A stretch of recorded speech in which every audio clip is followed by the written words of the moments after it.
네, 오늘은 이제 서신서와 마지막에 있는 요한계시록을 다루도록 하겠습니다. 서신서는 교회들에게 보낸 편지이죠. 그래서 교회 상황들이 늘 나오는데 로마서처럼 교회 상황보다 사도 바울이 전했던 복음 메시지가 더 강조됐던 상황 서신이 아닌 교리 서신 같은 것들이 있다면 가장 상황이 많이 언급되고 있는 것이 고린도 전후서입니다. 그러니까 교회의 여러 배경과 상황과 문제들이 되게 많은 그것에 대해서 어떻게 응대하는 지에 대한 내용들이 많이 있죠. 그래서 아주 실제적인 서신입니다. 그리고 개인적인 서신이고요. 오늘날도 어떤 교회가 문제가 있을 때 이 고린도 전후서를 통해서 우리가 한번 묵상하고 고민할 필요가 있습니다. 교회 내 실제적인 문제 해결을 다루고 있고요. 그리고 개인적인 서신이 있는데 이 개인적인 얘기가 나오는 배경이 있습니다. 예를 들어 어떤 사람이 교회 문제에 대해서 건면하고 훈계를 했을 때 그 메시지를 받아들이지 않기 위해서 하는 방법은 그 메신저를 공격하는 겁니다. 그러니까 사도 바울의 메시지를 받아들이지 않기 위해서 사도 바울의 메신저인 사도 바울의 사도권에 대한 공격이 있었기 때문에 사도 바울이 자신이 사도임을 얘기함으로 다시 그 관계를 회복하고 자신의 말을 듣도록 하고 또 이해하도록 하기 위해서 이런 내용들이 등장합니다. 먼저 저자는 사도 바울입니다. 고린도 교회를 세운 사람이고요. 고린도 교회를 세웠던 개척자이지만 또 그 이후에 고린도 교회는 수많은 좋은 사역자를 사역합니다. 여러분, 사역자들이 좋은 사람들이 많이, 그러니까 좋은 목회자가 많이 사역을 함에도 불구하고 고린도 교회는 문제가 된다라는 것도 우리가 눈여겨볼 필요가 있습니다.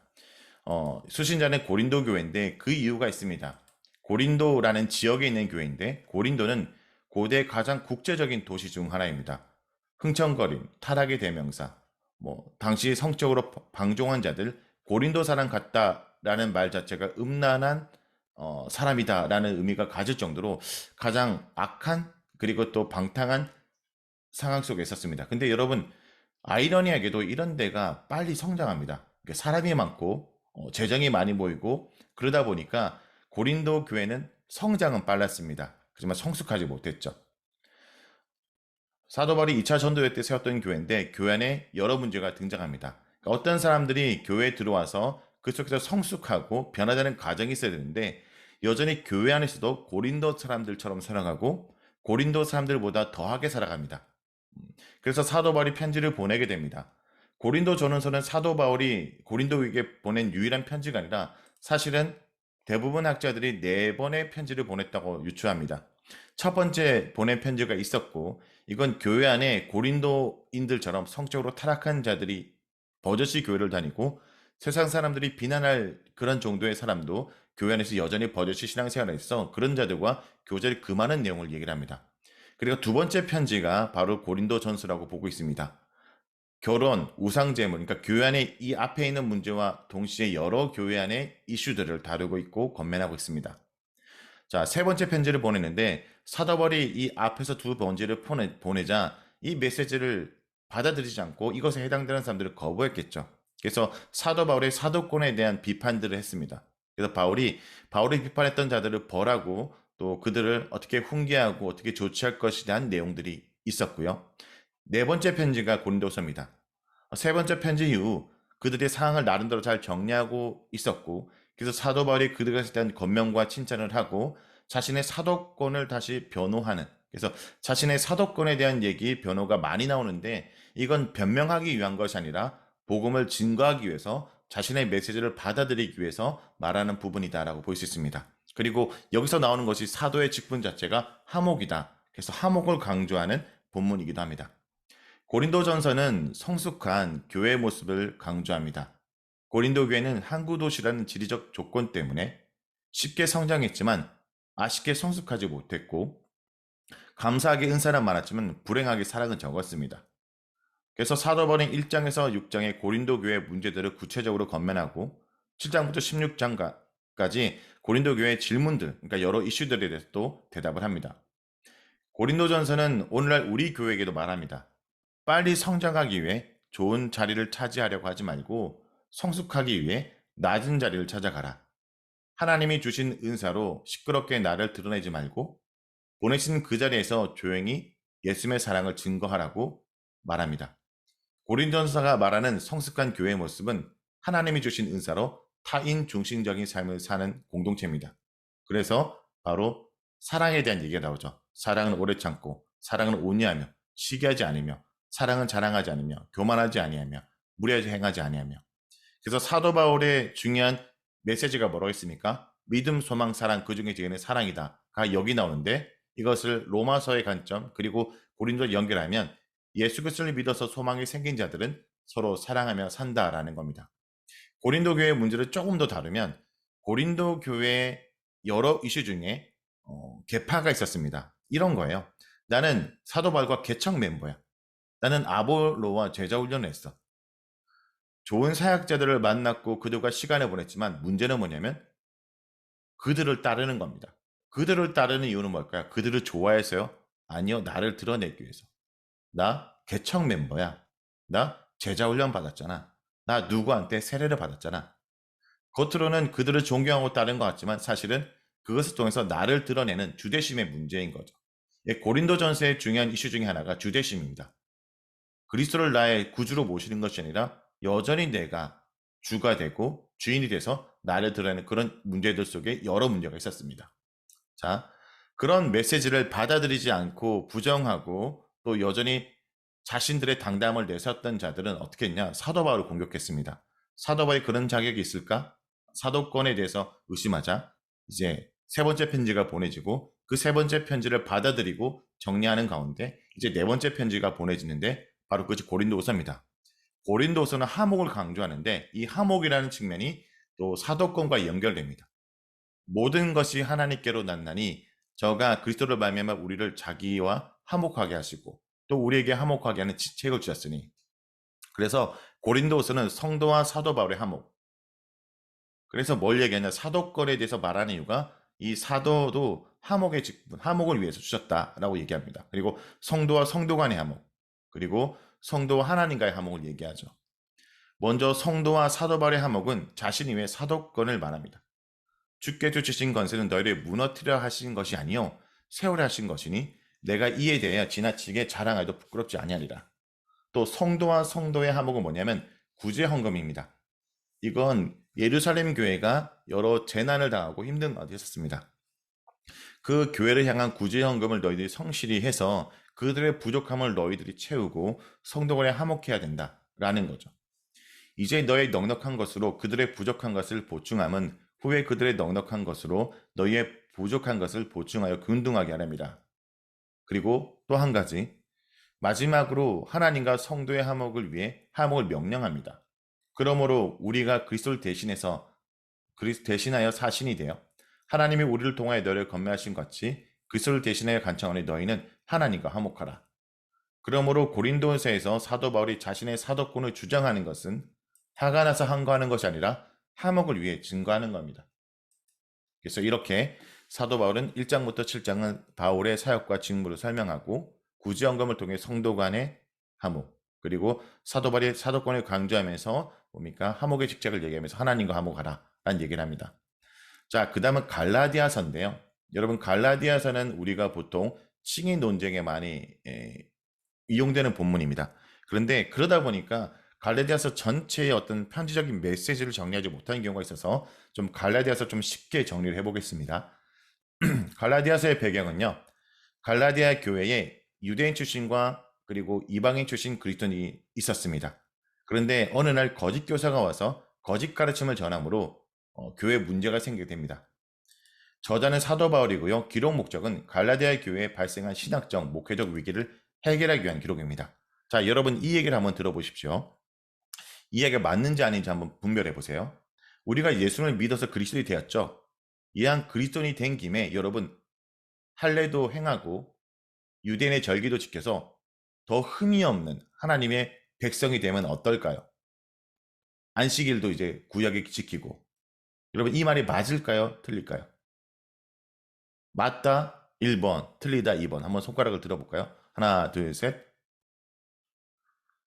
네, 틀렸죠. 왜요? 그렇게 되면 예수님이 우리를 위해서 행하신 일이 부족한 일이 돼요. 그러니까 주님께서 우리를 위해서 죽으시고 부활하신 것이 우리를 온전한 하나님의 백성으로 되도록 했는데 거기다가 내가 무언가를 더해서 더 완전해져야 된다는 방식의 메시지는 그리스도의 사역을 부정하는 메시지입니다. 이런 메시지에 현혹됐어요. 왜냐? 이건 유대인들에게도 좋고 이방인들에게 좋은 거예요. 유대인들에게 왜 좋냐? 왜냐? 이전에 내가 그 당시에 유대인들은 자신의 문화적인 간습적인 유대인 율법들을 그대로 지킨 채 예수를 믿었습니다. 그래도 상관은 없었어요. 왜냐하면 이 율법 중에는 이런 문화적인 요소들, 그들의 절기적이나 그들의 라이프 스타일과 관련된 게 있었죠. 그걸 여전히 고수하고 그것이 구원의 한 방편처럼 얘기하면 기본적으로 자신이 살던 대로 살면 됩니다. 그리고 동시에 이방인 출신들에게는 되게 있어 보이겠죠. 근데 이방인 출신들은 왜 그것을 따랐을까요? 왜 할례를 받아야 되고 절기를 지키려고 할까요? 그것만 지키면 되는 거예요. 이 거짓 교사들이 내세웠던 율법은 그 오경의 모든 율법의 전부가 아니라 일부입니다. 일부 중에 특별히 눈에 드러난 몇 가지를 지켜서 나머지를 지키지도 않아도 될 것처럼 만들어주는 거예요. 그러니까 율법을 강조했던 글이 정작 율법을 따르는 자들이 아니었다라는 거예요. 자, 그래서 사도 바울은 이런 다른 복음을 전해서 다른 복음이 아니라 그리스도의 복음은 내가 전한 복음이 이런 거다라고 얘기해서 논리를 전개합니다. 갈라디아서를 묵상하는 팁을 드릴게요. 갈라디아서를 그냥 어떤 논쟁적으로 보면 쉽게 이해가 되지 않기 때문에 그냥 하나의 어떤 논리 전개가 있습니다. 뭐냐면 이것이 아니라 저거다라는 방식으로 사도 바울이 얘기를 합니다. 자, 심플하게 정리를 해볼게요. 1장은요. 거짓 교사가 전하는 다른 복음이 아니라 그리스도의 복음은 바울 자신이 전한 복음은 이런 거다라고 얘기를 해요. 그것이 다른 복음이 아니라 그리스도의 복음은 내가 전한 복음은 2장은요. 우리가 할례를 받음으로 구원을 받는 것이 아니라 무할례자도 구원을 받는다. 율법을 지켜서 구원을 받는 것이 아니라 믿음으로 구원을 받는 거다라는 거죠. 그리고 이런 얘기를 하면서 너희가 성령을 이미 받았지? 성령을 너희가 받은 것이 율법을 행해서 받았냐? 믿고 받은 게 아니냐? 이런 논리를 전개합니다. 그리고 3장은 뭐냐면 율법을 행함으로 받는 것이 아니라 듣고 믿어서 받는 거다. 여기서 모델을 가져오는 것이 아브라함입니다. 왜냐하면 왜 그럴까요? 유대주의자들, 율법주의자들은 아브라함을 가장 먼저 내세웠겠죠. 그들의 조상이고 그들의 어떻게 보면 프라이드입니다. 그런데 아브라함도 율법을 행해서 하나님의 백성이 된 게 아니죠. 왜냐하면 율법은 아브라함 위에 모세에게 주어집니다. 그러니까 그 전에 말씀을 언약을 듣고 믿음으로 하나님의 백성이 되었다. 그 다음 사장은 뭐냐면 이제 아브라함과 연결해서 아브라함이 아들이 없을 때는 종을 아들로 여겼지만 아들이 태어난 이유는 아들을 여기지 않냐. 너희들 종의 노예가 아니라 제 노예가 아니라 하나님의 자녀가 되는데 왜 노예의 삶을 사냐. 죄의 종이 되냐라는 얘기를 합니다. 그래서 육체로 따라난 자, 종이 아니라 아들이고 성령을 따라난 자고 여종의 자녀가 아니라 자유 있는 여자의 자유다. 이것이 아니라 저거다. 그러므로 너희는 이제 육체를 자랑하며 육체의 기회를 삼지 말고 사랑으로 서로 종노릇하라. 서로 물고 뜯지 말고 내 이웃을 사랑하라. 육체의 속을 따르지 말고 성령의 인도를 따르라. 음행, 더러운 거, 호색, 우상숭배, 주술 이런 것이 아니라 사랑, 일학, 한평, 오래 참음, 자비, 양성, 충성, 온유, 절제를 해라. 그리고 6장에서는 그러므로 육체를 위해 씻는 자가 되지 말고 성령을 위해 씻는 자가 되고 육체로부터 썩어질 것이 아니라 성령으로부터 영생을 거두고 육체를 자랑하지 말고 예수 그리스도 십자가만 자랑하고 육체의 모형이 아니라 예수의 흔적을 따라 살아가라. 그러니까 이것이 아니라 저거다라는 논리를 얘기를 합니다. 이렇게 보면 갈라디아는 생각보다 심플한 구조로 논리를 전개한다라는 거죠. 자, 근데 6장을 읽어보면 왜 율법주의자들이 할례 같은 율법을 강조했을까에 대한 분석을 사도 바울이 하는데 뭐냐면 이겁니다. 그들은 사실은 그리스도의 십자가를 정작 지지 않으려고 한다는 거예요. 육체의 모양을 내는 자들이 너에게 할례를 받게 하면 뭡니까? 그들이 그리스도의 십자가를 말미암아 받게. 그러니까 하나님 말씀대로 십자가를 지고 자기를 부인하는 삶보다 할례만 하면 되는 거예요. 그거로 만족할 수 있는 거예요. 우리로 얘기하면 날마다 말씀을 순종하고 따르는 삶보다 교회 출석만 잘하면 되는 거예요. 그래서 뭔가 하라는 눈에 보이는 그 몇 가지 봉사만 하면 구원을 받은 것처럼 착각하는 거죠. 그래서 오히려 그들은 뭐라 얘기합니까? 율법을 안 지키는 자다. 할례를 받은 그들이라도 스스로 율법을 지키지 않으니까 율법의 어떤 특정한 몇 가지를 가지고 지키는 척하고 있다라는 거죠. 정작 그들은 그러므로 그리스도가 아니라 자신을 자랑하기 위한 거다. 너희의 육체로 자랑하려 합니다. 그러므로 그리스도의 삶은 육체가 아니라 성령을 따르는 삶, 내가 아니라 예수 그리스도를 자랑하는 삶, 종교적 흔적, 사인이 아니라 예수 그리스도를 따라가는 삶, 스티그마, 이건 상처라는 것이거든요. 근데 이 상처란 것이 스티그마인데 그리스도의 십자가를 지고 흔적이 있는 삶, 그리스도의 상응이 남아있는 삶. 그래서 결론은 내가 아니라 예수다라는 것이 갈라디아서의 핵심적인 포인트입니다. 갈라디아서는 흔적을 강조하죠. 이 흔적은 종교적 흔적이 아닙니다. 바로 그리스도의 삶의 흔적입니다. 종교적 흔적인 할례나 율법을 강조하는 자들 때문에 사도 바울은 갈라디아에서 이게 아니라 저거다라고 말합니다. 1장은 다른 복음이 아니라 그리스도의 복음, 바울이 전한 복음이다. 2장은 율법이 아니라 믿음이다. 3장은 율법의 행위가 아니라 듣고 믿음이다. 4장은 육체로 따르는 자가 아니라 너네 성령을 따르는 자다. 5장은 육체의 기회가 아니라 사랑으로 서로 종노릇하라. 서로 물고 뜯지 말고 네 이웃을 사랑하라. 6장은 육체의 자랑을 말고 십자가만 자랑하라. 6장의 모양이 육체의 모양이 아니라 그리스도의 흔적을 따라 살아. 그러므로 그리스도인이 지나야 될 흔적은 종교적인 할례 같은 육체적인 사인이 아니라 예수 그리스도를 따라가는 스티그마다라고 얘기하는 것이 갈라디아서입니다. 자, 에베소서를 볼게요. 에베소서는 사도 바울이 사역을 했던 그의 마음이 많이 있는 교회입니다. 자, 이 에베소서는요, 어떤 얘기를 하냐? 교회 안에 우리가 성도가 그리스도 안에 어떤 존재가 되었냐라는 거예요. 예수 그리스도 안에서 우리가 교회라는 새로운 존재 양식이 되었다라는 거죠.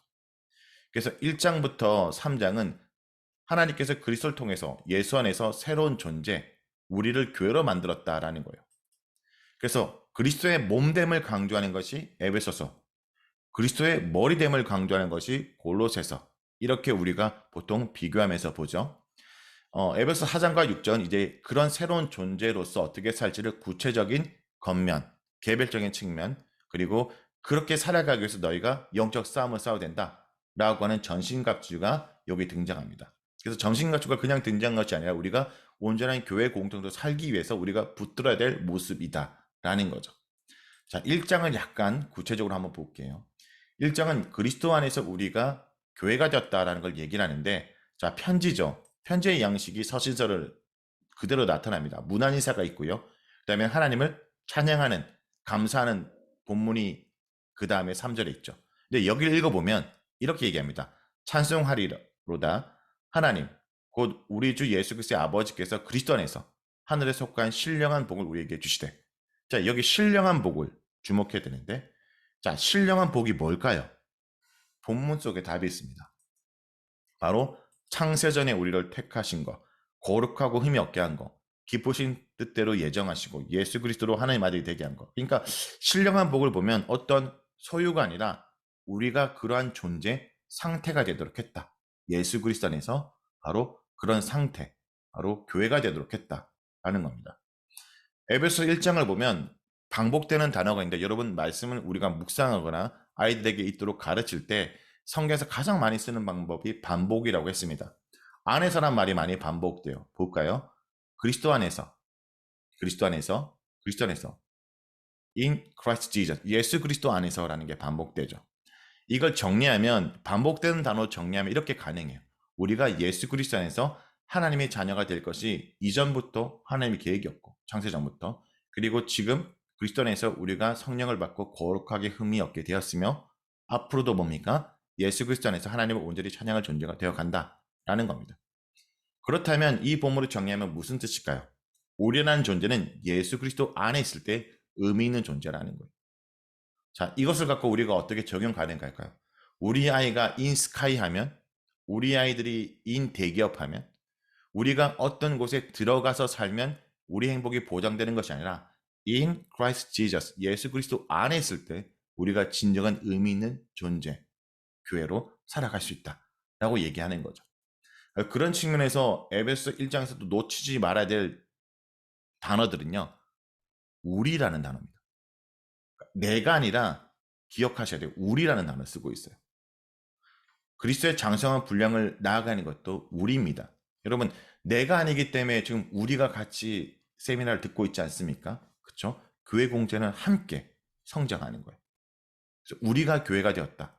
그런데 우리가 교회가 되도록 했던 이 모습도 삼위 하나님의 연합을 얘기를 하죠. 삼위 세 분이지만 한 분인 하나님의 연합으로 우리가 교회 안에 있다. 교회가 되었다라는 거예요. 그러니까 우리가 주님이 우리 안에 계시다는 말을 조금 더 풀어 얘기하면 이겁니다. 우리가 우리 안에 있다라고 할 때 자꾸 내 안에 있다고 생각하죠. 그게 아니라 너와 나의 관계 속에 있는 거예요. 그래서 너와 나의 관계 속에 예수님의 자리가 커지고 예수님을 중심으로 살아가는 것. 그래서 구원받은 이스라엘 백성이 광야를 걸을 때 성막, 해막을 중심으로 걸어갔잖아요. 그러니까 백성들 사이에 하나님이 계시고 그 하나님의 중심으로 생각하고 또 광야를 건 것처럼 우리 또한 우리 교회 안에서 예수 그리스도의 자리를 생각하고 예수님 때문에 예수님을 전제로 생각하고 판단하고 결정하는 것이죠. 에베소서는 성숙한 교회와 성숙한 성도를 강조합니다. 신앙 공동체로 성숙한 교회가 되었음을 얘기하고 그리스도 안에서 성숙한 성도의 삶을 다룹니다. 성숙한 교회는 그리스도 안에서 일치와 연합을 이루는 신앙 공동체입니다.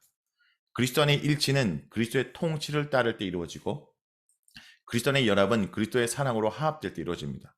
그래서 이런 얘기를 합니다. 모든 겸손과 온유하고 오래 참음으로 사랑 가운데 서로 용납하고 평안에 매는 줄로 성령이 하나 되게 하신 것을 힘써 지켜라. 성숙한 성도는 부르심에 합당한 삶을 사는 겁니다. 이것은 우리가 세상 속에 불러진 존재로서 세상 항복판에서 구별된 삶을 사는 거죠. 그것이 바로 성도의 삶입니다. 그래서 성도의 삶은 부르심에 합당한 교회로 살아가는 거다. 그래서 우리가 그리스도를 중심으로 교회로 살아가는 것이 바로 하나님이 우리를 부르신 목적이다 라고 얘기하는 것이 바로 에베소서입니다.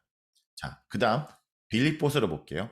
여러분 옥중서신이라는 게 있습니다. 사도 바울이 감옥에 쓴 거죠. 옥중서신을 외우는 것은 애골빌빌, 힘들어서 애골빌빌된다 이렇게 보통 우리가 신학교에 외우는데 대충 이 에베소서가 옥중서신 첫 번째, 그 다음에 빌립보서. 빌립보서는 여러분 기억하시죠? 기쁨을 기억하면 됩니다. 감옥 안에 있는데 기쁜 거예요. 감옥 안에도 있는데 왜 기쁘냐? 그가 감옥 안에 있었지만 이미 뭡니까? 그리스도 안에 있기 때문에 감옥엔 갇혔지만 기쁨은 넘친 겁니다. 그래서 현재 사도 바울은 감옥 안에 있지만 여전히 기쁩니다. 주 안에서 기쁘고 복음 때문에 기쁩니다. 그래서 기뻐하라 기뻐하라는 말을 강조하죠. 그리고 우리가 기뻐할 이유에 대해서 빌립보의 상황을 통해서 한번 보면 이런 의미가 있어요. 빌립보라는 지역은 사실은 로마로부터 떨어져 있는 지역입니다. 그런데 빌립보 사람들은 로마인이라는 프라이드를 가지고 살아가요. 빌립보라는 지역 자체가 로마 식민지인데 퇴역한 로마 군인들이 많이 거주해요. 그러니까 거기는 로마가 아님에도 불구하고 로마 시민들이 살아가므로 난 로마인이라는 프라이드로 살아가는 거죠. 작은 로마라 불릴 정도로 로마 시민권을 가진 자들이 많아서 로마 사람으로 특권의식을 가지고 있다는 거죠. 그건 뭐와 연결되냐? 우리를 생각해 보세요. 우리가 비록 이 땅에 살아가지만 천국 시민이다라는 거예요. 여러분 잠깐 제 얘기를 하면 제가 정말 좋을 때 미국 온 것 같아요. 코비드로 되게 상은 안 좋지만 지금 한국 사람이라는 게 미국에서 되게 프라이드거든요.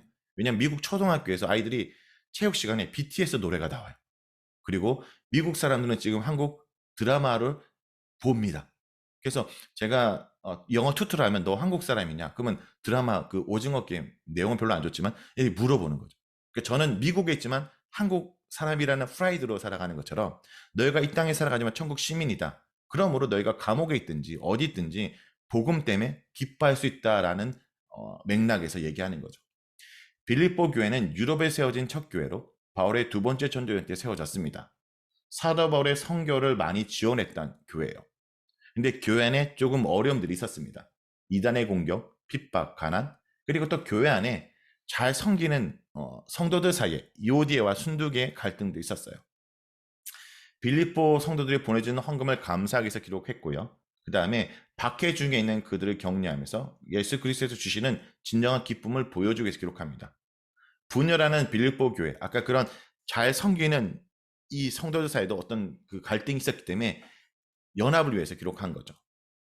그리고 이 빌립보서의 주된 메시지는 기쁨, 그리고 서로 겸손히 섬기고 자기 희생, 하나됨 이런 내용들을 합니다. 기쁨이란 키워드로 이 빌립보서를 나누면 이렇게 말할 수 있어요. 고난 중에도 기뻐하고 기뻐할 수 있다. 서로의 섬김을 통해 기뻐하라. 믿고 따르면으로 인해 기뻐하고 난 중에 기뻐하라.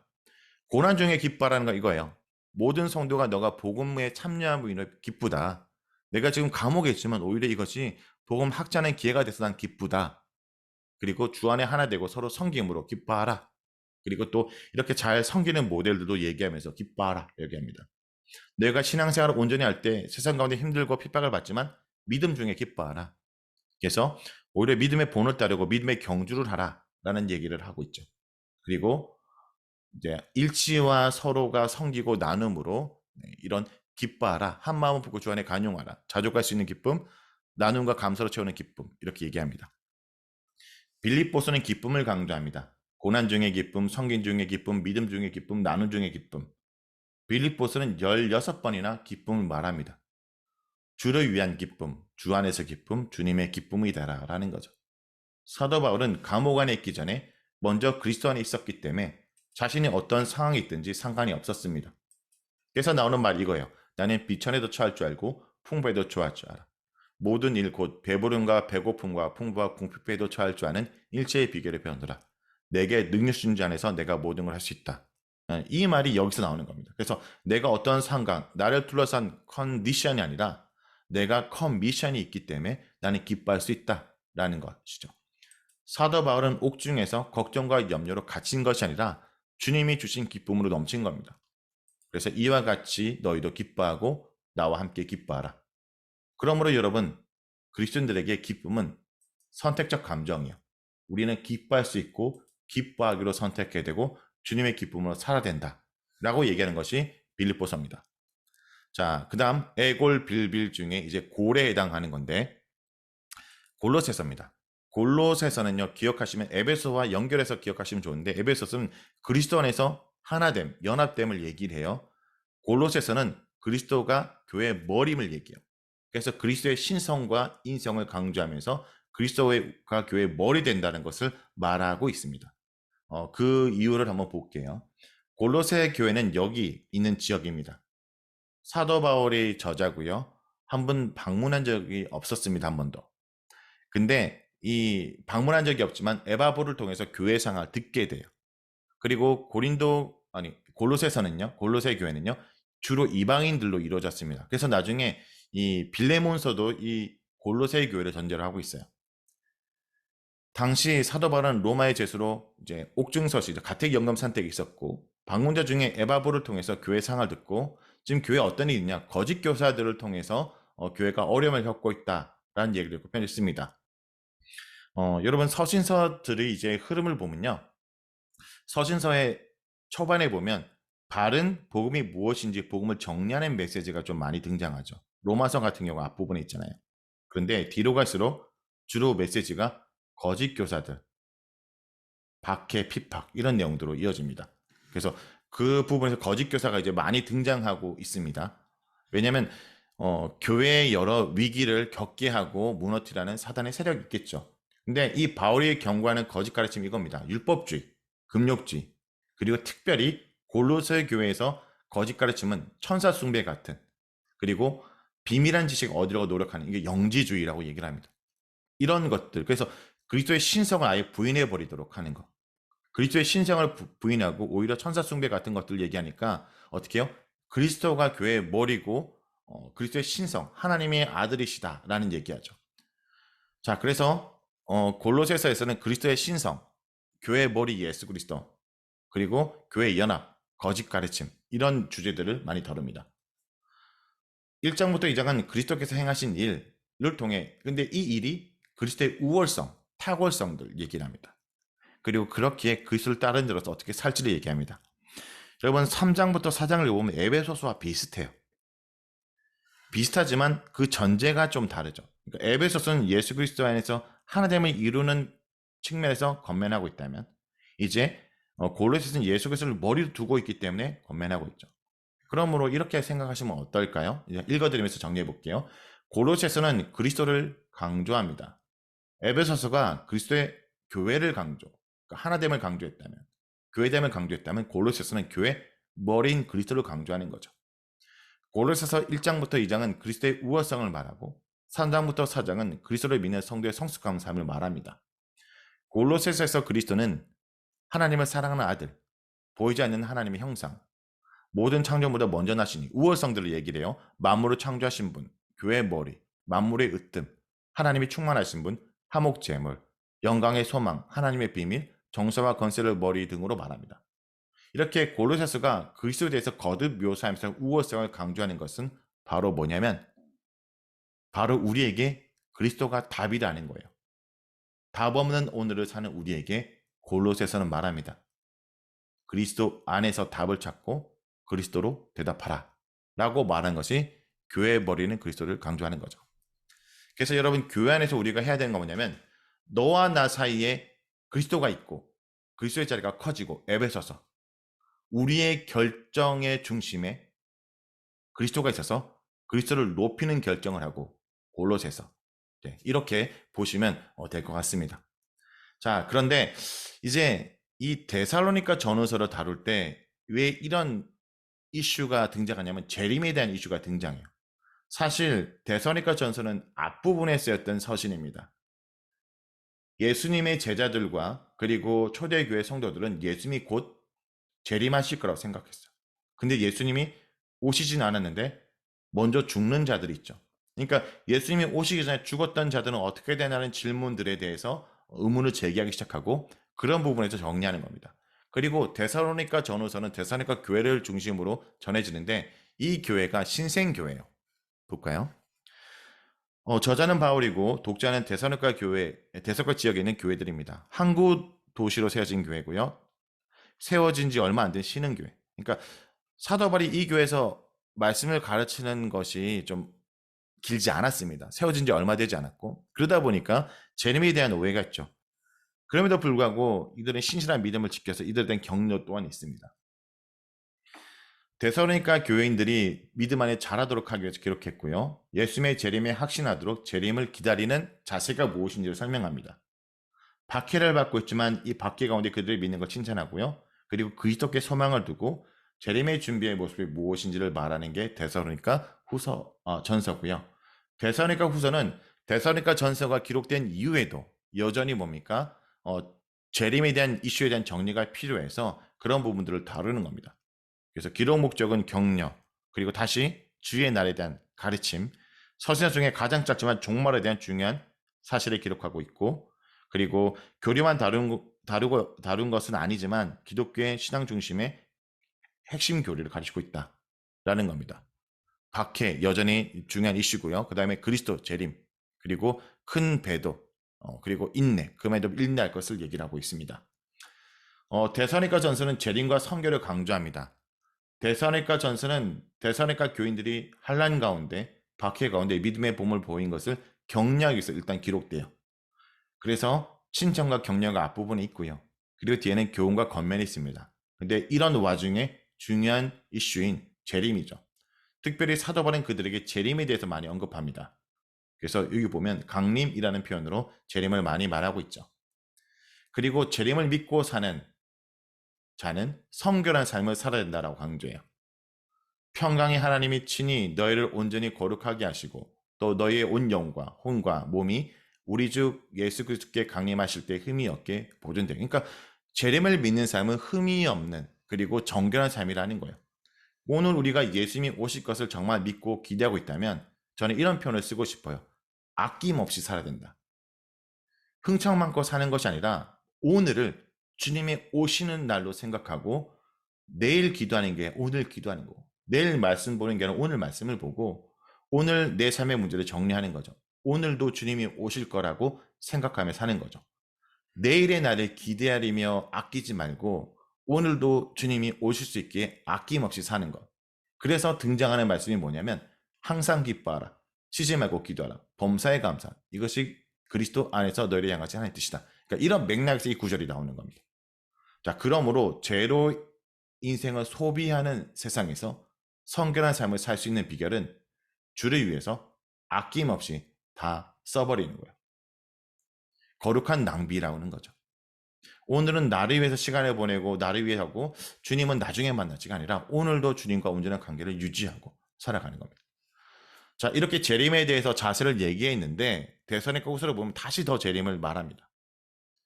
데살로니가 전서에서 재림에 대해서 말함에도 불구하고 재림에 대해서 어떻게 생각하는 사람들이 있냐? 재림이 이미 이루어진 것이다. 다 끝났다. 또 아니면 재림은 매월 며칠 몇 시에 이루어진다. 같은 재림에 대한 오해들이 확산되는 거예요. 자, 이렇게 되면 어떤 일이 벌어지냐? 여러분, 오히려 재림을 가까이 있다고 생각하는 자들이 삶을 포기합니다. 생업을 포기하고 무의도식하거나 선의 계시를 받았다며 허위사실을 유포하면서 하나님이 주신 오늘을 주님의 날로 온전히 보내기보다 삶을 포기하고 무의도식하는 일들이 벌어지죠. 그래서 데살로니가 후서 1장은 데살로니가 교회를 격려한 후에 2장에서 재림에 대한 바른 이해를 말하고 3장에서 재림을 기다리는 바른 자세를 다시 한번 얘기합니다. 우리가 재림을 기다린 자라면 남은 시간을 쓸모없게 여기는 것이 아니라 주님을 위해 오늘을 규모 있게 사는 거죠. 그래서 게으르게 행하지 말고 우리에게 받은 전통대로 행하지 아니하는 형제에서 떠나라. 게으르게 행하여 도무지 일하지 아니하고 일을 만들기만 하는 자들이 있다니 이런 자들에게 우리가 명하고 주 예수 그리스도 안에서 건하기를 조용히 일하여 자기 양식, 그러니까 하나님이 오늘 주신 나의 일터에서 주님을 만나는 겁니다. 여러분, 주님이 오시기 때문에 언제 올지 모르니까 하루 종일 교회에 머무는 게 아니라 우리는 주님을 내가 일하는 그 일터에서, 내가 살아가는 그 가정에서, 그 삶의 현장에서 주님을 만나는 거예요.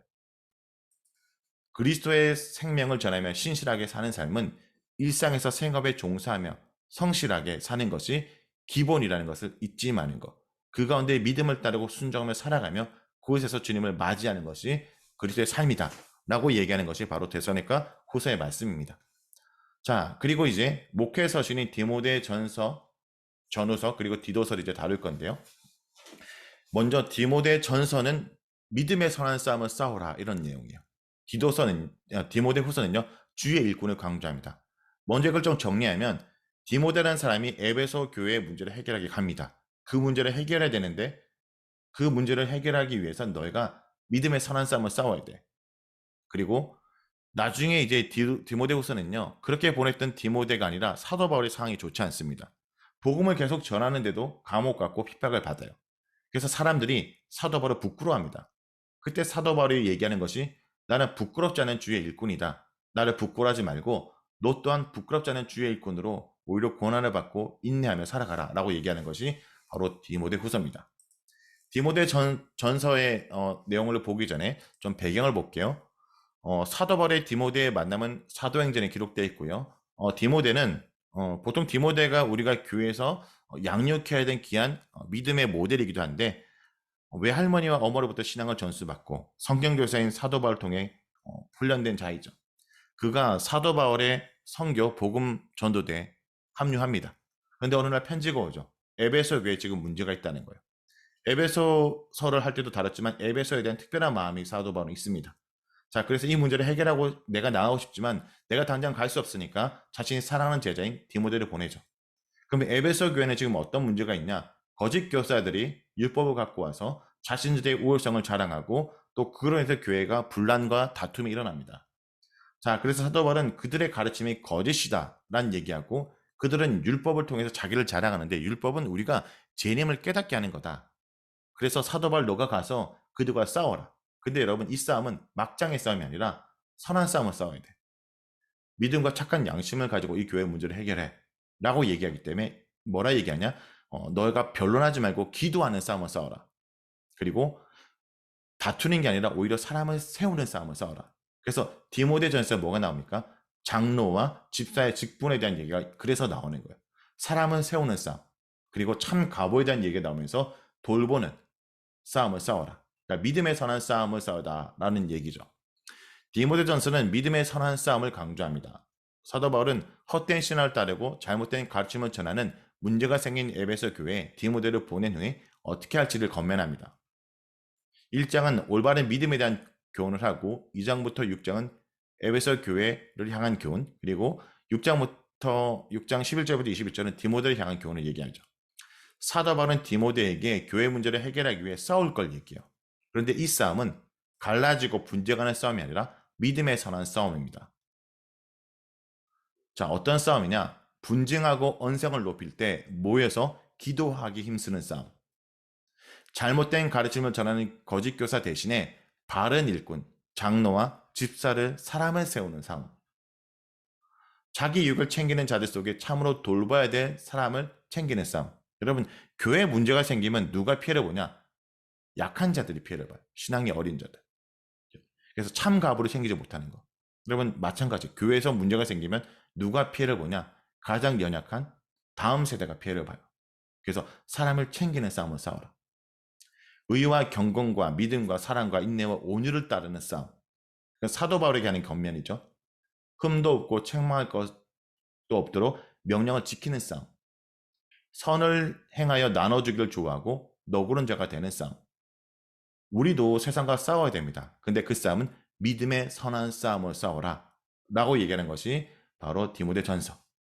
디모데후서는요, 이런 디모데에게 편지를 보낸 이후에 시간이 흘러 사도 바울이 감옥에 갇혀있는 상황입니다.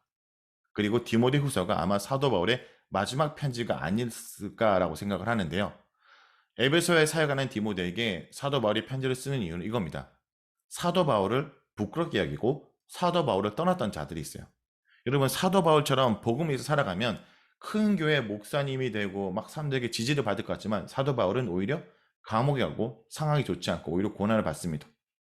바울이 복음을 전하다 여러 번 감옥에 갇히자 오히려 사람들은 바울이 전한 복음이 뭐가 문제가 있는 게 아니야? 예수를 제대로 믿으면 세상에서 잘 나가야 되는데 저렇게 될 수 없지 라고 얘기하면서 떠나는 자들이 있는 거예요. 사도 바울을 떠나는 부겔러와 허모게네 같은 자들이 있습니다. 그런 자들에게 대해서 사도 바울은 뭐라 얘기하냐? 그렇게 자들처럼 나를 너는 부끄러워하면 안 돼. 오히려 나는 주님 앞에 부끄럽지 않은 주의 일꾼이다. 오히려 주님을 온전히 따르다 당하는 것은 군인이 상사에게 상관에게 충성하는 것이고 운동선수가 열심히 운동하는 모습이고 농부가 수고하는 것이고 나처럼 그리스도에서 핍박을 받는 거다 라는 얘기를 하죠. 그리고 이런 얘기를 하면서 부활은 이미 지나갔다라고 하며 부패했던 자들 그리고 교회를 악성 조절 같은 가르침을 자는 자들에 대한 경계와 함께 너는 그들과 다르게 신실한 자들을 세워라 라는 얘기를 합니다. 자, 그래서 여기 보면 성경 하나님의 말씀에 집중하라 이렇게 되어 있죠. 그래서 어려서부터 성경을 알았나니 성경은 능히 너희 여러분 그리스도 안에서 있는 믿음으로 말미암아 구원해. 그래서 그런 자들과 대항하기 위해서 말씀을 집중하라라는 겁니다. 자, 그리고 또 뭐가 나오냐? 나의 떠날 시간이 가까웠도다. 너는 어서 속히 내게로 오라. 이렇게 얘기합니다. 개인적인 서신들이, 개인적인 감정들이 이 속에 나와 있는 개인적인 표현들도 있죠. 왜냐하면 사도 바울의 마지막 편지 같아요. 사도 바울은 여러분 그리스도를 온전히 따랐지만 오히려 사람들은 떠났습니다. 바울은 거의 모든 사람들이 자신을 떠났지만 예수님은 바울과 함께 하시고 평안을 주신다고 고백합니다. 예수님을 따른다는 것은 위험을 감수하고 희생하는 겁니다. 불편함과 긴장감이 있죠. 이러한 상황은 오히려 예수님이 없기 때문이 아니라 오히려 이러한 상황 속에 예수님의 사랑은 더욱 분명하고 실제로 드러난다라고 얘기를 하는 겁니다. 디모데후서는요 주의 일꾼을 강조합니다. 디모데후서는요 마지막 때 부끄럽지 않은 주의 인정된 일꾼이 될 것을 강조합니다. 너는 진리의 말씀을 옳게 분별하여 부끄러울 것이 없는 일꾼으로 인정된 자로 자신을 하나님 앞에 드리기 힘쓰라 라고 얘기를 하죠. 현재 시련에 대한 권면을 하고 마지막 시험에 대한 권면을 하고 있습니다. 로마 감옥에 있던 사도 바울은 디모데에게 다시 편지를 씁니다. 사도 바울이 복음을 전하다 여러 번 감옥에 갇히자 주변 사람들은 바울을 떠나게 되었습니다. 나와 함께한 자가 하나도 없고 나를 버렸으나 이런 언급도 있죠. 그래서 사도 바울은 디모데에게 복음으로 고난받고 있는 자신을 부끄러워하지 말고 오히려 사도 바울 자신처럼 복음을 위해서 고난을 받으라고 얘기를 합니다. 주를 위하여 갇힌 자 된 나를 부끄러워하지 말고 오직 하나님의 능력을 따라 복음과 함께 고난을 받으라. 복음을 위해서 고난을 감당하고 부끄럽지 않는 주의 인정된 일꾼이 되기 위해서는 무엇보다 말씀을 붙들 것을 강조하면서 디모데 후서 3장 15절에서 17절을 얘기를 하죠. 자, 여러분 성경은 우리가 교사로서 기억할 것이 성경은요. 하나님의 사람을 온전하게 합니다. 비잉이에요. 그리고 모든 선한 능력을 갖추게 하는 두잉. 비잉과 두잉을 가능케 하죠. 왜요? 사람이 기록한 것이 아니라 하나님의 감동으로 된 것고 그리고 교훈, 삶의 방향을 제시하고 그 방향을 가지 않을 때 말씀이 책망 그리고 그를 바르게 하고 의로 교육하기 유익하기에 결국 그를 하나님의 사람으로 온전케 되도록 하고 선한 일을 행하도록 한다라는 거죠. 그러므로 우리가 말씀을 붙들 때 말씀이 우리를 붙들고 세상에 거슬리지 않게 사는 것이 아니라 세상에 거슬러 올라가 살 것을 얘기하며 주의 부끄럽지 않은 일꾼으로 살게 될 거다라고 얘기하는 것이 디모데후서입니다. 자, 디모데 전후서의 목회 서신이지만 또 사도 바울이 사랑했던 제자인 디도도 있죠. 주요 인물은요, 바로 디도이고요. 이 디도라는 자가 그레데에서 사역을 하는데 이 그레데는 폭력과 부도덕으로 악명이 높은 그레데입니다.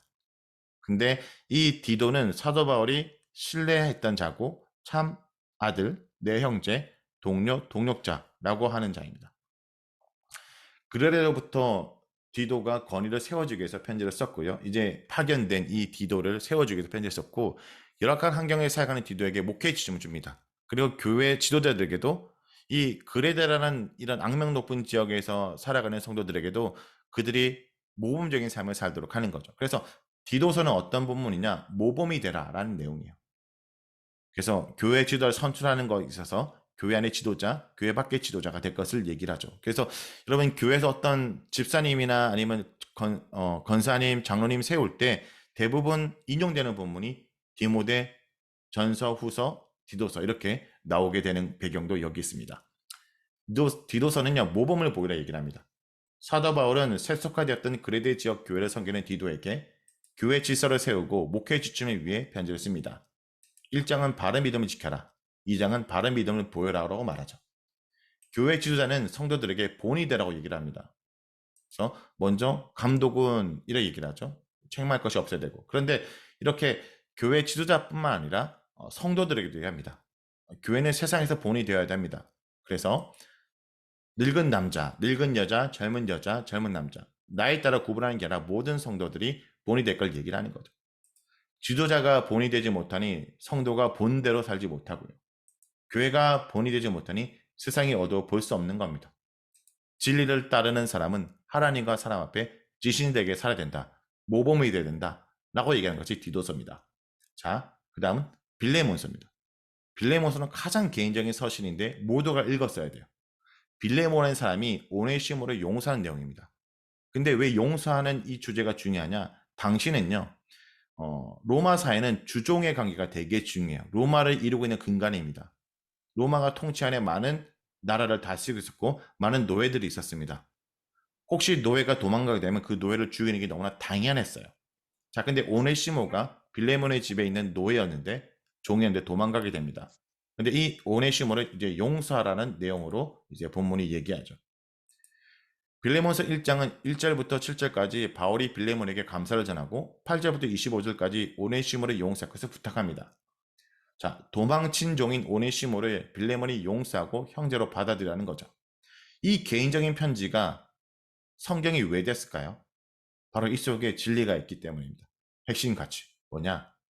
하나님의 용서와 그리스도의 형제됨을 보여주는 것인데, 자, 생각해 봅시다. 당시의 주인으로부터 도망간 종은 사형을 당하는 게 마땅하죠. 근데 이것은 바로 우리입니다.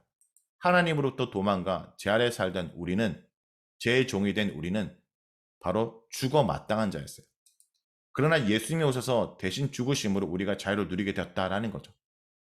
그렇다면 오늘 우리가 해야 될 일은 용서함으로 형제를 자유케 해주고 그리스도 안에 형제됨을 이루라는 거예요. 하나님부터 도망가서 죽어 마땅한 우리가 하나님의 자녀가 됐다면 또 그러한 형제들을 용서하고 형제가 될 것을 말하는 게 빌레몬서입니다.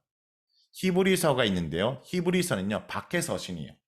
히브리서, 베드로전서, 요한계시록은 밖의 서신인데 히브리서는 유대교로 돌아가는 자들에게 기록한 겁니다. 그러니까 이전으로 돌아가는 게 더 낫지 않냐라는 자들에게 예수님보다 좋은 것은 없는데 예수님을 붙들라라고 얘기를 하는 거죠. 자, 저자는 정확하게 알 수 없지만 유대교로 돌아가라 하는 히브리 그리스도인들이기 때문에 자, 유대교로 돌아가는 것을 경고하고요. 박해를 이겨내고 성숙한 신앙을 갖게 하고요. 기독교가 유일한 참 진리란 걸 얘기를 합니다. 그들에게 얘기해도 논리적으로 전개가 되겠죠. 그리고 신약 성경 중에 구약 성경이 많기 때문에 조금 여러분 사실은 히브리서가 좀 어렵다고 느끼는 이유가 구약 성경의 본문 인용이 많습니다. 근데 히브리서를 이렇게 생각하시면 좋을 것 같아요. 예수님이 최고다. 이보다 더 좋을 수는 없다. 라는 것이 히브리서의 내용입니다. 히브리서는 그리스도라고 얘기를 하는 거예요. 유대 그리스도인들이 고난과 핍박으로 다시 유대교로 돌아가려고 하자 히브리서는 그들에게 더 좋은 것, 더 나은 것은 바로 예수 그리스도라고 얘기를 합니다. 그래서 히브리서 1장 10절부터 18절에 그 무엇보다 우월한 예수 그리스도 얘기를 하고요. 히브리서 10장 19절에서 13장 17절에 옛 언약보다 우월한 새 언약. 히브리서 13장 18절에서 25절은 기도 요청과 마지막 인사를 말합니다. 그래서 뭐보다 더 좋은 예수 그리스도, 선지자보다 더 좋은 예수 그리스도, 천사보다 더 좋은 예수 그리스도, 모세보다 더 좋은 예수 그리스도, 요수아보다 더 좋은 예수 그리스도, 대제사장보다 더 좋은 예수 그리스도. 예수 그리스도보다 더 좋은 것은, 더 나은 것은 없습니다. 그리고 히브리서 1장도 바로 우리가 믿음의 장이라고 얘기를 하죠. 노아, 아브라함, 이삭, 야곱, 요셉, 모세, 라합, 기드온, 사무엘, 다윗들은 바로 하나님의 언약에 대한 확실한 믿음을 소유한 자들이었어요. 하나님이 하신 그 말씀을 붙들고 그 언약을 믿었던 자들이죠. 자, 그렇다면 우리는 새 언약이신 예수 그리스도에 대한 확실한 믿음을 소유한 자들이 된다. 그러니까 믿음장의 그 구약의 얘기를 통해서 우리는 이제 그들이 하나님이 하셨던 그 언약을 붙든 자들이라 우리 또한 새 언약인 예수 그리스도를 확실히 붙드는 믿음을 소유한 자들이 되어야 된다라는 모델을 얘기를 하는 거예요. 환난과 핍박으로 이전으로 돌아간 자들에게 히브리서 말합니다. 예수님을 통해서 얻은 거지 이런 게 아니다. 너무나 중요한 얘기예요. 많은 다음 세대 아이들이 보면요. 나 예수 믿기 때문에 이것도 못하잖아. 내 친구들은 함부로 이런 일을 하고 이런 말도 하는데 난 교회 다니니까 이거 못하잖아. 그런 생각 속에 뭐가 있습니까? 예수님 믿기 때문에 잃었다고 생각해요. 아니요. 예수님을 얻은 거예요.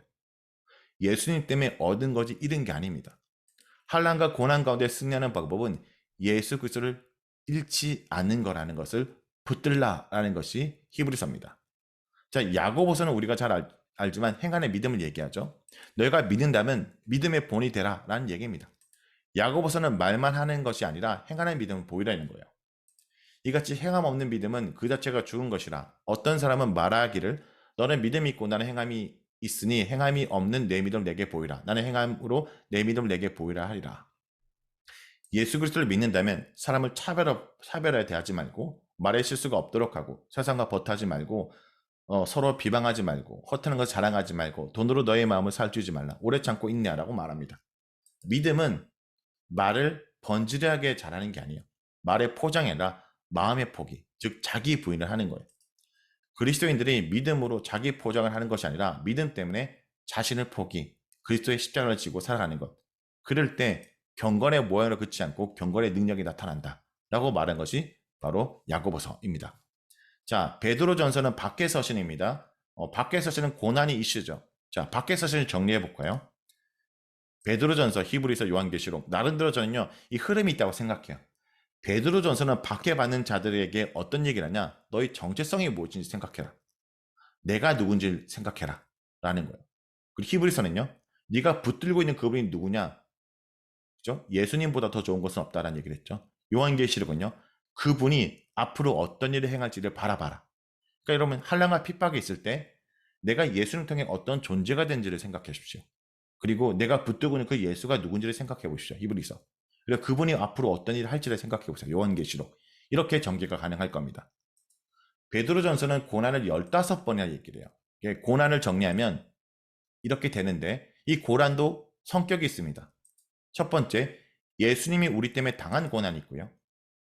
그리스도를 따라 우리가 당해야 되는 고난이 있고 그리고 우리가 당하지 말아야 될 고난이 있어요. 이걸 정리해 볼까요? 이렇게 쉽게 적용이 가능해요. 여러분이 있는 그곳에 예수님을 제대로 믿으면 세상이 여러분에게 한호할까요? 손가락질할까요? 예수님을 제대로 믿으면요. 오히려 욕합니다. 왜 너는 우리와 같이 이런 거짓말도 쉽게 하지 못하지?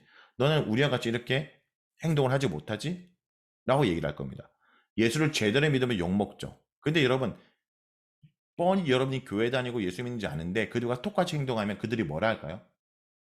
너 예수 믿는다며. 그러니까 예수를 믿으면서도 그들과 똑같이 하면 또 그들과 똑같이 하나 욕해요. 여러분, 우리의 운명은 뭐라고요? 어차피 욕먹게 돼 있다. 그러면 예수님 때문에 욕먹어라. 이런 얘기인 거죠. 그래서 죄를 지어서 당하는 고난 당하지 말라. 그런데 베드로전서 이런 얘기를 할 때 정체성에 대해서 얘기한다는 거예요. 1장에서 우리가 예수를 믿어서 흩어진 나그네가 된 것 같아. 근데 흩어진 게 아니라 택함을 받을 것 때문이야. 너는 산 소망 있고 유업 있고 거룩한 자야. 라는 얘기를 합니다. 그러므로 너희가 이런 존재이니 옛것을 버리고 신령한 자서 사모하라. 라는 얘기를 해요. 그리고 또 정체성에 대해서 얘기합니다. 여러분, 이 베드로전서가 이런 맥락에서 이런 얘기가 나오는 거야. 택하신 족속, 왕같은 제사장, 거룩한 나라, 소된 백성. 이렇게 우리가 존귀한 존재다. 근데 여기만 끝이면 안 돼요. 그렇기 때문에 너희는 하나님의 종이 되어서 하나님 종처럼 해라. 그건 뭐다? 바로 고난을 인내하고 고난을 받아라. 하나님이 종인 예수 그리스도가 주님 위해서 십자가를 지시고 그 길에 가셨다. 그래서 고난에 대한 얘기를 하고 있는 거예요. 베드로전서는 환난과 핍박을 당하고 있는 성도들을 격려하고 위로하기 위해서 기록되었습니다. 그래서 성도의 특권, 의무, 성도의 고난 이렇게 얘기하는데 베드로전서는 고난이 15번이 나온 것 봐죠.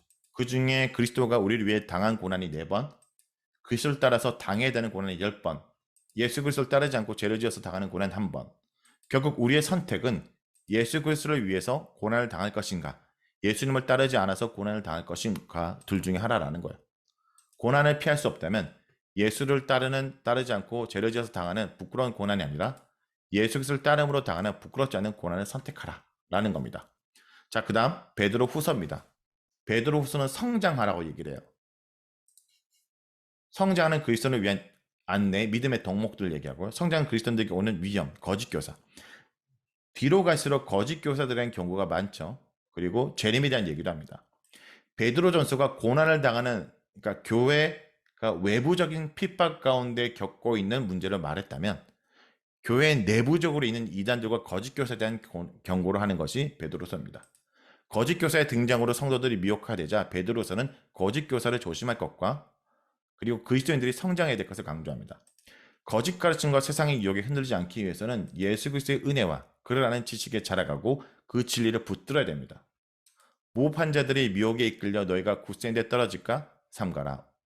오직 우리 주 곧 예수 그리스도의 은혜와 그러한 지식에 자라가라. 그러니까 흔들리지 않는 비결은 굳게 붙드는 겁니다. 여러분, 이단 예방 강의도 필요하지만 기본적으로 여러분 성경을 아이들에게 가르쳐야 돼요. 진리를 굳게 붙들어야 잘못된 가르침을 분별할 수 있습니다. 자, 요한 1서. 딱 요한 1서라는 듣는 순간 어떤 느낌이 듭니까? 아, 끝나가는구나. 네, 이제 얼마 안 남은 이제 거의 끝납니다. 근데 요한 서신 가운데 요한 계시록 가기 전 유다서가 하나 껴 있습니다. 자, 요한 1서는 거짓 교사들에 대한 얘기입니다. 근데 이 거짓 교사들을 분별하고 살아가는 방식이 우리가 생각한 것과 좀 달라요. 뭐냐면 사랑을 강조해요. 그러니까 진리 안에 거하는 사람이 그 사람이 진짜인지 가짜인지를 구별하는 방법이 바로 사랑 안에 거하는지를 보는 거예요. 그래서 이 사랑이란 단어가 요한서신에 많이 강조됩니다. 근데 요한서신의 흐름은 이런 전개예요. 너희가 하나님의 사랑으로 용서, 사죄를 받았다면 하나님과 온전히 사귀고 하나님의 사랑과 온전히 사귐으로 그 사랑을 해내라 라는 거예요. 복음의 지향점은 사죄가 아니라 사귐에 있어요. 주님과 온전히 사귐으로 서로 사랑을, 하나님 사랑과 이웃 사랑을 해내라 라는 내용입니다. 요한일서는 하나님과의 사귐을 강조합니다. 그래서 하나님과 사귐 위한 자세가 빛 가운데 거함, 하나님과 사귐을 방해하는 것들 세상과 적그리스도, 하나님과 사귐이 드러나는 삶 사랑으로 얘기를 하죠. 이와 더불어 요한일서는 사랑을 강조해요. 사랑하는 자 사랑할지니 사랑함으로 사랑을 알고 사랑할 것이라. 서로 사랑하면 사랑 안에서 사랑하노라 사랑하고. 그 이유는 하나님과 깊은 사귐은 하나님의 사랑과 이웃 사랑으로 나타나기 때문이죠. 사귐이 사랑의 결실을 맺을 때 비로소 참된 사귐이라는 것을 기억해야 됩니다. 요한 2서는요, 경청하라, 경계하라. 거짓 교사의 가르침은 경계하고 뭡니까? 진리의 말씀은 경청하라 라는 거예요. 요한 3서는요, 본받을 것과 본받지 말아야 될 것에 대해서 얘기해요. 자, 요한 서신의 저자는 사도 바울, 사도 요한, 장로 요한이죠. 자, 진리 안에 거하라는데 요한 서신들에서 대부분 진리 안에 거하라는 것이 사랑 안에 거하라는 뜻으로 생각하시면 돼요. 서로 사랑하라, 거짓 교사들을 조심하라 라는 얘기. 그래서 거짓 교사들은 말들은 경계하고 진리는 경청하라. 경청과 경계를 얘기를 합니다. 진리는 경청하고 적그리스도는 경계하라. 진리를 행할 것과 적그리스도를 경계할 걸 얘기를 해요. 진리는 경청하는 것은 계명을 순종하는 것이고 이게 서로 사랑이고요. 적그리스도를 경계하는 것은 거짓과 상종하지 않는 거다라는 것을 얘기하죠. 요한 3서입니다. 요한 3서는 가이오라는 사람이 있는데 이 사람이요, 진리 안에 거하는 사람이에요. 사랑해내는 사람이었어요. 특별히 당시에 순회 사역자들 잘 돌보고 지원하고 지지해줬어요. 그런데 그 교회 지도자는 디오드레베인데 이 사람은 으뜸되기 좋아해서 오히려 사랑을 해내지 못했고 오히려 다른 순회 사역자들을 지원하고 선교사들을 지지하는 이런 사람들이 아니었어요.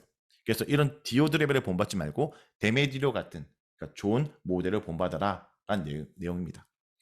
요한 3서는 본받을 것에 대한 얘기를 합니다. 악한 것을 본받지 말고 선한 것을 본받아라.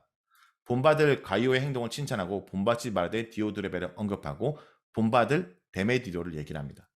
가이오가 서로 사랑하는 진리 안에서 순회 사역자들을 잘 영접하는 것은 많은 성도들에게 귀한 본이 되었습니다. 그러나 교회 지도자인 디오드레벨은 순회 사역자들을 잘 영접하지 않았고 쫓아내므로 교회 본이 되지 않았죠. 왜요? 자신이 으뜸되기를 좋아하니 이런 사람들을 내세우지 않았습니다. 그래서 가이오에게 본이 되지 못하는 디오드레벨가 아닌 진리 안에 행하고 본이 되는 데메디오를 본받으라 얘기를 합니다.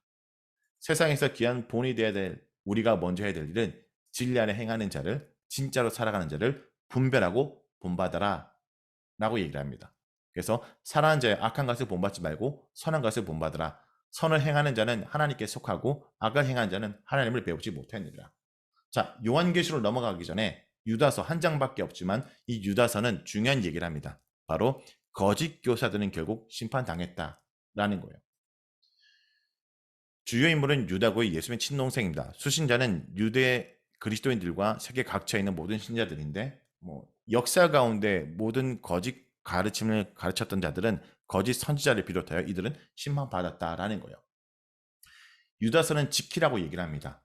거짓 교사들은 반드시 심판을 당한다. 거짓 교사들로부터 너의 신앙을 지켜라 라는 거예요. 유다서에서 거짓 교사들, 그러니까 이단들의 특징을 볼게요. 경건하지 않고 방탕하고 예수 그리스도를 부인하고 육체를 더럽히고 권위를 업신여기고 영광을 비방하고, 그러니까 이단들 거짓 교사의 특징들이 여기 등장합니다. 이런 자들이 뭐라고요? 심판당한다. 반드시 심판당한다. 여러분께서 신천지를 너무 두려워하지 마십시오. 심판당합니다. 그리고 신천지가 새로운 게 아니라 역사 가운데 이와 유사한 자들이 계속 있었다는 거예요. 근데 그들은 반드시 심판당했다라는 거예요. 자, 그리고 이건 누구냐면 에녹의 삶을 얘기를 해요. 모든 사람들이 심판하사 모든 경건하지 않은 자가 경건하지 않게. 뭐냐면 그 당시에 불경한 자들에 대한 심판을 했고 그 심판이 이루어진 모델로 보여주기도 하죠. 그러므로 이런 거짓 교사들로부터 우리를 지키기 위해서 거룩한 믿음을 지키고 기도의 자리를 지키고 하나님의 사랑을 지킴으로 주님의 긍휼을 기다려라. 사랑하는 자들아, 너희는 너의 지극히 거룩한 믿음 위에 자신을 세우며 성령으로 기도하며 하나님의 사랑에서 자신을 지키며 영생에 이르도록 우리 주 예수 그리스도의 긍휼을 기다려라 라는 거죠. 자, 요한계시록입니다. 자, 요한계시록은요 성격을 좀 이해되는데, 요한계시록은 서신이라는 성격을 전제해야 돼요. 편지예요. 초대교회, 소아시아 7교회, 로마의 탄압을 받는 초대교회에 보낸 편지입니다. 그런데 이 편지를 왜 쓰냐? 환난과 핍박을 받고 있기 때문에 하나님이 하실 앞으로 그 일들을 기대하기 위해서 계시의 형태로 나타나죠. 근데 계시지만 또 묵시라는 거예요. 묵시는 우리가 바로 이해하지 못하는 아무나 상징적인 표현이에요. 왜냐? 지금 그들을 압박하고 있는 로마의 멸망을 언급하는 것 자체가 위험하잖아요. 그래서 그들이 이해할 수 있는 방식의 상징 코드를 쓰고 있고 의미들, 그러니까 우리는 바로 이해하지 못하지만 그 당시 사람들은 이런 단어들과 이런 표현들이 누구를 떠오르겠다라는 거예요. 초대교회 상을 볼게요. 로마 황제가 극심한 박해를 받은 데 이어 자신의 신으로 여기는 도미티안이 황제 숭배를 강조했어요. 고난받는 성도가 있는가 반면에 로마의 은능과 사체에 물들이고 변질된 교회도 있었습니다. 그래서 사도 요한은 이런 자들에게 이런 교회들에게 편지를 쓰죠. 이게 장별 메시지인데요. 이거 한번 나눠진 걸 나중에 한번 보시고요. 계시의 목적은 이겁니다. 이 예언의 말씀을 읽는 자와 듣는 자가 그 가운데 기록한 것을 지키는 자는 복이 있나니 때가 가까웁니다. 그래서 뭐요? 지금 내가 본 것, 지금 있는 일과 장차 될 일, 이런 전개로 진행됩니다. 자, 그런데 요한계시록은 서신이기 때문에 바로 초대교회를 대상으로 쓰고 있어요. 그래서 1장부터 2장까지 보면 이런 초대교회 7 소아시아 교회. 근데 7개만 있었냐? 그건 아니에요. 7이라는 숫자를 통해서 그 당시 있었던 교회들의 모두를 상징하고 그 여러 교회들 상황 속에 칭찬과 권면들을 얘기하고 있죠. 이런 자들에게 칭찬과 권면을 한 다음에 뭘 얘기하냐? 이런 거예요. 환난과 핍박 때문에 힘들어한 자들, 또 그런 환난과 핍박 가운데 신앙이 변질된 자들에게 다시 격려하고 위로하면서 너희들 이런 로마의 탄압 속에 있지만 하나님이 심판할 거야. 구약에서 하나님의 심판이 이스라엘 백성들에게 나훔, 위로였죠. 그래서 요한계시록도 그 심판이 이루어져서 믿음을 너희들이 지킬 것을 강조하면서 끝까지 기다릴 것을 강조하고 먼 하나님이 이루실 그 새하늘과 새 땅을 바라보라 맥락에서 심판이 임하는데, 자, 심판이 임하는 장면부터 시선이요. 밑에 이 땅에 있는 교회들에 대한 편지다가 시선이 위로 올라가요. 바로 하늘 보좌로 시선을 돌려요. 하나님 있는 그곳이요. 내 생물은 하나님의 권위를 상징하고 하나님을 받드는 내 생물은 하나님이 그 세상 나라 왕과 다른 특별한 왕, 에스겔을 전제로 하고 있어요. 7명. 그리고 또 24장로는 뭐 특별히 신천일이 24장로 때문에 24명의 장로님들을 피택한데 그렇게 하면 안 되고, 이건 뭐냐면 구약의 12와 신약의 12, 12지파와 12제자를 상징해서 모든 성도들을 얘기해요. 그러니까 하늘 보좌에 계신 그 하나님으로부터 이제 그 백성들을 핍박했던 세상을 향해서 심판이 쏟아붓는데, 이 심판의 주체가 누구냐? 7인이 있습니다. 이 7인을 떼서 심판이 이루어지는데, 그 7인을 띠는 자가 바로 예수 그리스도, 예수님을 통해서 이제 철저히 심판이 임하고 구원이 이루어지죠. 심판의 시리즈는 하늘 보좌로부터 심판이 이런 악한 세상 가운데 7인, 7나팔, 7대적으로 부어지는데, 여러분 이 요한계시록 읽으면서 두려워하지 마세요. 심판의 대상이 여러분이 아니에요. 그러니까 여러분을 위로하기 위해 이 세상에 심판이 부어주는데, 어떤 분들은 이것을 두려워하는 거예요. 그러니까 지금 하나님이 나의 원수를 때려주고 있는데 내가 무서워하면 안 됩니다. 그런데 이 심판의 흐름을 보면 이렇게 전개가 돼요. 7인, 7나팔, 7대적. 그런데 이런 철저한 심판 가운데 분명히 얘기하는 게 뭐냐면, 이런 7인의 심판 가운데 삽입 구절이 있는데 하나님의 백성은 안전하다, 이런 내용이에요. 그리고 또 이런 심판들 가운데 우리에게 사명이 있다. 복음 증거의 삶이 삽입됩니다. 그리고 철저한 심판. 근데 여러분, 이 요한계시록 묵상하다가 이것이 어떤 시간의 순서대로 우리가 어디쯤 있냐 이렇게 묵상하지 마세요. 이건 그 심판의 전체적 성격을 얘기한다라는 거예요. 그리고 이 심판이 얼마나 엄중한지를 갈수록 더 질적으로 고통이 심한. 그래서 7위는 부분적인 심판이면 나팔부터는 이렇게 3분의 1 이렇게 얘기하다가 대접되는 모든 곳에 대한 이 악한 세상의 전적인 심판. 그러니까 하나님이 우리 원수를 이렇게도 저렇게도 계속 철저하게 심판해 주시는 거예요. 이것이 그들의 백성에게 위로가 되는 거죠. 그리고 하나님의 백성도 철저히 보호를 받고, 그런 심판 상황 가운데서도 뭡니까? 우리가 복음의 증거. 그래서 여러분, 우리의 삶은 왕노릇한다라는 이 요한계시록의 표현은 뭐냐면, 복음 증거의 삶이, 하나님 백성으로서 복음 증거의 삶이 여기서 왕노릇한다라는 표현이다라는 것도 기억해야 됩니다. 그래서 요한계시록을 통해서 정리하면 창세기 1장부터 3장까지 있었던 하나님의 그 첫 번째 그 모습이 요한계시록 마지막에 새하늘과 새 땅을 완성되는 하나의 책이다 라는 거죠. 6주 동안 저희가 이걸 한 겁니다. 자, 요한계시록은 최후의 승리를 말합니다. 사도 요한은 하나님의 말씀을 따라 본 일과 있는 일과 장차 될 일을 기록합니다. 그러므로 내가 본 것과 이제 있는 것과 될 일을 기록하라. 1장은 본 것을 기록하게 된 이유, 2, 3장은 이제 있는 일을 경험하고 있는 교회들에 대한 겉면, 그리고 4장부터 11장은 장차 될 일인 예수님의 재림 전후 일어날 사건을 말하죠. 요한계시록은 내일을 위한 것이 아니라 오늘을 위한 겁니다. 그래서 오늘을 살아가는 우리들에게 이 초대의 교회, 7 소아시아의 교회를 통해서 오늘 말씀하십니다. 요한계시록은 두려워하라는 것이 아니라 최후의 승리를 바라보고 믿음으로 기뻐하라는 겁니다. 그래서 하늘 보좌, 인봉된 책, 어린 양, 7인 재앙, 7 나팔 재앙, 7 대적 재앙, 그리스도의 재림, 새하늘과 새 땅을 보여줍니다. 마지막 때에 제약된 이 세상 속에 고개를 떨구고 이 땅을 보지 말고 고개를 들어 새하늘과 새 땅을 바라봐라. 고개를 들어 믿음의 눈으로 바라볼 때 전 우주에 펼칠 예수님의 놀라운 역사를 기대하고 기도하게 될 것이다. 그래서 마라나타, 주 예수 오시옵소서라고 하는 것이 요한계시록 얘기입니다. 자, 여기까지가 바로 성경 66권의 메시지였습니다. 제가 준비하는 강의 여기까지입니다. 네. 6주 동안 너무나 수고 많으셨습니다. 네. 아유, 목사님, 오늘은 10분 오버를 했습니다. 이렇게 귀하게 10분까지 아낌없이 탈탈 털어주신 강의에 감사를 드리고, 마라나타 주 예수여 어서 오소서. 우리 목사님도 내년 2월에 한국에 어서 오세요. 네. 네, 감사합니다. 좋은 내용을 감사한 시간이었습니다. 윤현부 이은하 선생님, 네, 고맙습니다. 자, 밤이 늦었습니다. 우리 선생님 6주간 동안 우리 성경을 행복한 메가 미니 세미나 여행 잘 하셨죠? 아까도 말씀드렸지만 다음 주에 MIP 어머니들을 위해서 원데이 세미나가 있습니다. 오픈 강의이기 때문에 그 시간에도 함께 하셔도 좋겠습니다. 박 목사님 미국에서 이제 또 오늘 새날이 시작되실 텐데 오늘도 힘차게 하루 보내시고 우리 안혜영 제일교회 성도님들은 또 꿈나라에서 푸어 안식과 쉼을 누리시길 바랍니다. 오늘 뭐 많이 고생하셨습니다. 6주 동안 행복했습니다. 감사합니다. 감사합니다. 수고하셨습니다. 네, 수고하셨습니다. 네, 감사합니다. 수고하셨습니다.